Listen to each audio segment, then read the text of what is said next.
Manoharbhai Damjibhai Matariya, chairman APMC Botad.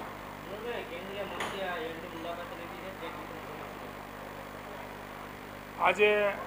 નવી સરકાર બન્યા પછી આપણા સાંસદ નીમબેન બામણિયા એ કેન્દ્રની અંદર રાજ્ય કક્ષાના મંત્રી તરીકેની જવાબદારી લીધા પછી બોટાદ તાલુકાના પ્રવાસે જ્યારે આવ્યા હતા ત્યારે બોટાદ એપીએમસી મારફતે બોટાદ તાલુકાના ખેડૂત ખાતેદારોના કોઈ અકસ્માત થાય તો જે વીમાની યોજના ચાલે છે એ અનુસંધાને આજે માનનીય મંત્રી શ્રી નીમબેન જ્યારે બોટાદ પધાર્યા હતા ત્યારે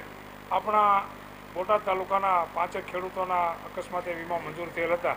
જેમાંથી 2 ખેડૂતોના વીમાના ચેકો અર્પણ કરવા માટે માનનીય મંત્રી શ્રી નીમબેન બામણિયા આજે અહીંયા એપીએમસીની મુલાકાતે આવેલ હતા અને એમના હસ્તે આજે શુભ કાર્યનો પ્રારંભ કરાવી અને માનનીય બેનના હાથે